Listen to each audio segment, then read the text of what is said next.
Hi students, my self मेघना miss. मैं आज स्टैंडर्ड 8 का मेरे रजा साहब यह लेसन कंटिन्यू करने वाली हूँ। लास्ट टाइम हमने जो देखा था कि किस तरह से सुजाता बजाज के सपने में रजा साहब आते हैं, उसे उठाते और उसे बुलाते हैं कि एक बार मुझे मिलने के लिए आ जाओ। और उसके बाद उसने बताया कि किस तरह से रजा साहब की और उसकी मुलाकात हुई थी। और वो जो आर्टिस्ट थी, कौन, सुजाता बजाज, उसकी जो ड्राइंग थी वो रजा साहब को बहुत पसंद आई थी। और उन्होंने उसको बोला था कि तुम मेरे साथ कहाँ चलना है, पेरिस चलना है। यहाँ तक हमने देखा था। अब हम आगे देखते हैं। जो रही है उसे संभाल कर भेजना। यानी रजा साहब को क्या पसंद था, कोई भी पैकिंग करना हो, पेंटिंग हो, उनको नीट एंड क्लीन, ये उनकी बहुत अच्छी आदत थी। और जब वो करते थे कोई भी चीज़, वो पैकिंग करते थे। यानी गणपति की अगर पेंटिंग होगी, कोई भी पैकिंग वो करते थे, तो उस पैकिंग को वो खुद करते थे। उसके लिए उनको किसी की सहायता की ज़रूरत नहीं थी। अब जब वे किसी को पत्र लिखते तो कुछ और लिखते थे। तो मत पूछिए, हर शब्द हर पंक्तियों का नाप तोल लिखते थे। फूल उन्हें बहुत पसंद थे। क्या पसंद थे उन्हें? फूल बहुत पसंद थे। और जिस भी पत्र में वो पत्र लिखते थे, उसमें जो थे वो शब्द थे, उनकी रचना बहुत प्यारी करते थे। मुझे याद है 22 अक्टूबर 1988 को मैं लंदन से पेरिस के गार्दिनो में स्टेशन पर ट्रेन से पहुंची थी। कहाँ से? लंदन से पेरिस के गार्दिनो में। कहाँ पहुंचे थे वो? गार्दिनो स्टेशन पर पहुंची थी। गार्दिनो स्टेशन का नाम है। रजा साहब स्टेशन पर मेरा इंतज़ार कर रहे थे। कौन इंतज़ार कर रहा था सुजाता का? रजा साहब। वो स्टेशन पे उनका इंतज़ार कर रहे थे। लंदन से वो पेरिस की ओर रवाना हो रहे थे तब। ट्रेन लेट थी पर वे वही डटे रहे। सुजाता की जो ट्रेन थी वो क्या थी? लेट थी। वो वही डटे रहे, यानी वो वहीं पे खड़े थे। किसका इंतज़ार करते हुए? सुजाता बजाज का। मुझे मेरे हॉस्टल के कमरे में छोड़कर ही वे गए। कहाँ? सुजाता जिस हॉस्टल में रहती थी वहाँ पे रजा साहब उसको हमेशा क्या करते थे? छोड़कर ही वो जाते थे। एक दिन मैं बीमार होकर अपने कमरे में पड़ी थी। रात 11 बजे रजा साहब मेरे लिए दवा भारतीय रेस्टोरेंट से खाना पैक करवा कर पहुँचा गए। क्या हुआ था, एक दिन जो सुजाता थी वो बीमार हो गई थी और रात के 11 बजे रजा साहब ने उसके लिए क्या लाए थे? दवा लाई थी, यानी औषधि लाई थी। और इतना ही नहीं, तो भारतीय रेस्टोरेंट यानी होटल से उसने क्या किया था? खाना पैक करके उन्होंने सुजाता के लिए लाया था।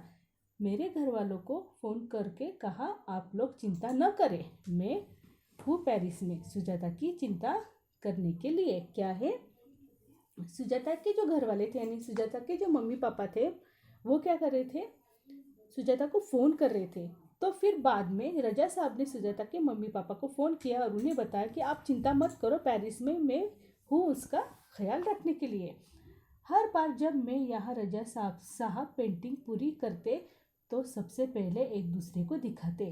क्या होता था? सुजाता या फिर रजा साहब जो भी पेंटिंग करते थे तो पहले वो क्या करते थे? एक दूसरे को दिखाते। यानी प्रदर्शनी में रखने से पहले वो क्या करते थे? एक दूसरे को दिखाते थे। दोनों एक दूसरे के ईमानदार समालोचन थे। ईमानदार समालोचन यानी किसी वस्तु के गुण दोष बताने वाला। यानी तुम्हारी पेंटिंग में ये कमी है, तुम्हारे इसमें ये कमी है। एक दूसरे का क्या करते थे? वो गुण दोष बताते थे। हमने मुंबई, लंदन, पेरिस और न्यूयॉर्क में 7 प्रदर्शनियां की, पर कभी कोई विवाद नहीं हुआ। यह उनके स्नेह व अपनेपन के कारण ही था। अब रजा साहब और सुजाता बजाज, ये दोनों में अच्छी दोस्ती हो गई थी। इसलिए वो मुंबई, लंदन, पेरिस, न्यूयॉर्क हर जगह पे एक साथ वो क्या करते थे? उनकी जो पेंटिंग थी उसका प्रदर्शन करते थे। लेकिन दोनों में कभी भी विवाद नहीं हुआ, यानी झगड़ा हुआ नहीं, किसी बात पे मतभेद नहीं हुए थे। रीज़न सबसे मेन था उन दोनों का जो नेचर था। तो बच्चों, हमारा नेचर अगर अच्छा रहा ना तो कभी भी किसी के साथ विवाद नहीं होता है। हिंदू उर्दू तो हमेशा से ही बहुत अच्छी रही है उनकी। अंग्रेजी फ्रेंच भी वे बहुत अच्छी लिखते थे। उनको हिंदी और उर्दू ये तो आती थी। उसके अलावा अंग्रेजी और फ्रेंच यानी इंग्लिश एंड फ्रेंच वो लिखते भी बहुत अच्छे थे। कौन? रजा साहब। कविताओं से बहुत प्यार था उन्हें। कविता पोयम से क्या था? रजा साहब को बहुत प्यार था। शेर, गज़ल, पुराने हिंदी फिल्म गाने बड़े प्यार से सुनते थे। शेर सुनते थे, गज़ल भी उन्हें बहुत पसंद थी, और हिंदी सॉन्ग वो तो सबको ही पसंद रहते हैं, है कि नहीं? तो रजा साहब को भी बहुत पसंद थे। एक डायरी रखते थे अपने पास, हर सुंदर चीज़ को लिख लिया करते थे। उनमें मेरी बेटी यानी किसकी? सुजाता बजाज की जो बेटी थी हेलेना बहुत खूबसूरत हिंदी बोलती थी, तो उन्हें बहुत गर्व होता था। वे हमेशा उसके साथ शुद्ध हिंदी में ही बात करते थे। यानी सुजाता बजाज को एक बेटी थी, और रजा साहब जो थे उन सुजाता बजाज की बेटी के साथ हमेशा बातचीत करते थे, लेकिन कौन से लैंग्वेज में? हिंदी में ही, क्योंकि सुजाता बजाज की जो बेटी थी वो हिंदी बहुत सुंदर बोलती थी। रजा साहब को अच्छा खाने का बहुत शौक था, पर दाल चावल रोटी आलू की सब्जी में जैसे उनकी जान अटकी रहती थी।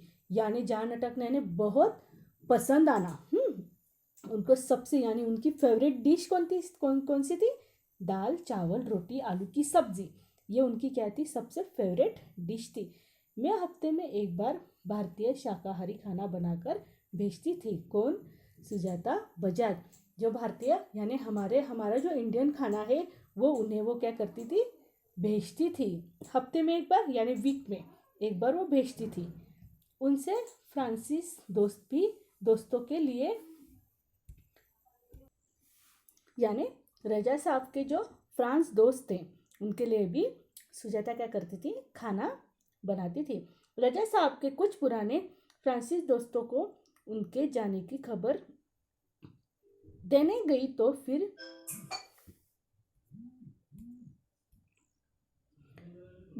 तो फिर से एक बार उनकी दीवारों पर रजा साहब की काफ़ी सारी कृतियाँ देखने का मौका मिल गया। यानी जो उनके फ्रांस दोस्त थे, सुजाता बजाज ने उन्हें बताया कि रजा साहब अब नहीं रहे, तो उनकी यादों में सब खो गए थे। मैं हमेशा कहती, रजा साहब आप मेरे एंजल गार्जियन हो। एंजल गार्जियन यानी फरिश्ता हो, अभिभावक हो। यानी सुजाता बजाज के लिए रजा साहब जो थे वो एक फरिश्ता थे। है तो मुस्कुरा देते, पर 2000 के बाद से कहते, क्यों अब हमारी भूमिका बदल गई है, तुम मेरे एंजल गार्जियन हो। यानी रजा साहब भी सुजाता को बोलते थे कि तुम भी मेरे कौन है? एंजल गार्जियन हो। यानी क्या है? फरिश्ता हो, तुम भी मेरे लिए एक फरिश्ता ही हो। अब मैं नहीं यानी अब मैं नहीं तो तुम ही मेरी गार्जियन हो, ऐसे रजा साहब सुजाता को बोलते थे। समझ में आ गया लेसन? अब इसके नोट्स जो है मैं आपको भेजती हूँ थोड़ी देर में।